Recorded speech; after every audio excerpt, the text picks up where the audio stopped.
Pune murder కేసులో ట్విస్టుల మీద ట్విస్టులు చోటు చేసుకుంటున్నాయి. విచారణ జరిపే కొద్దీ కొత్త విషయాలైతే బయటకు వస్తున్నాయి. దేశవ్యాప్తంగా సంచలనం సృష్టించిన పూణె వ్యాపారవేత్త కేతన్ అగర్వాల్ హత్యకు సంబంధించి మరో విషయం వెలుగు చూసింది. జూన్ 6న ప్రీ వెడ్డింగ్ షూటింగ్ కోసం కేతన్, సియా బాలి వెళ్లనున్నారు. అయితే చివరి నిమిషంలో ఆ పర్యటన రద్దు అయినట్టు తెలుస్తోంది. అయితే కేతన్ పాస్పోర్ట్ కనిపించకపోవడమే ఇందుకు ప్రధాన కారణమన్నట్లు సమాచారం. పాస్పోర్ట్ అదృశ్యంపై కేతన్, సియా ప్రయాణించిన క్యాబ్ డ్రైవర్ పలు ఆరోపణలు చేశాడు.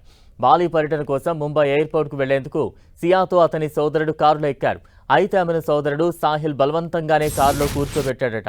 అనంతరం రావెడ్ ప్రాంతానికి చేరుకోగానే కేతన్ కారు ఎక్కాడు. కొంతసేపటికి టీ తాగడానికి కారును ఆపమని సియా కోరింది. టీ తాగిన అనంతరం కారు బూట్ను ఓపెన్ చేయమని డ్రైవర్ను సియా అడిగింది.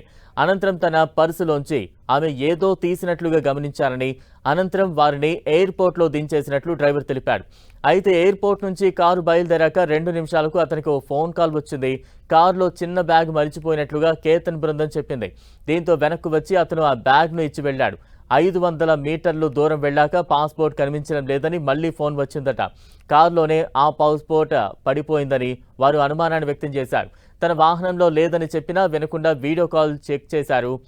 ఆ తర్వాత కారును విమానాశ్రయానికి రప్పించుకుని సాహిల్, కేతన్లు పరిశీలించారు. దీంతో పాస్పోర్ట్ కనిపించకపోవడంతో ఎయిర్పోర్ట్ నుంచి వెనుదిరిగారు.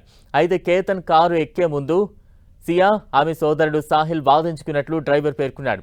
సియా కారు బూటులోంచి తన పర్సు తీసుకుని ఏదో తీసినట్లు తాను గమనించారని, అయితే అదేంటో తనకు తెలియదని చెప్పాడు. ఇక బాలి పర్యటన రద్దు కావడానికి ప్రధాన కారణమైన పాస్పోర్ట్ అదృశ్యంపై దర్యాప్తు బృందాలు విచారణ చేపట్టాయి. ఈ నేపథ్యంలో క్యాబ్ డ్రైవర్ చెప్పిన సమాధానాలు కీలకంగా మారే అవకాశం ఉంది.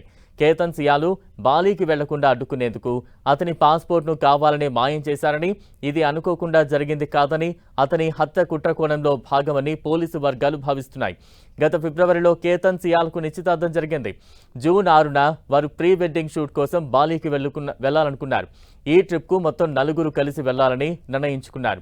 మరోవైపు పాస్పోర్ట్ కనిపించకుండా పోవడంపై కేతన్ తండ్రి అనుమానాన్ని వ్యక్తం చేశారు. మొత్తం కారులో 4 ఎయిర్పోర్ట్కు వెళ్లారు. కారు ఎక్కే ముందు అందరూ తమ పాస్పోర్ట్లు, ఇతర డాక్యుమెంట్లను సరిచూసుకున్నారు. వాటన్నింటినీ ఒకే పర్సులో ఉంచారని తెలిపారు. కేవలం కేతన్ పాస్పోర్ట్ మాత్రమే మాయమైందని అన్నారు.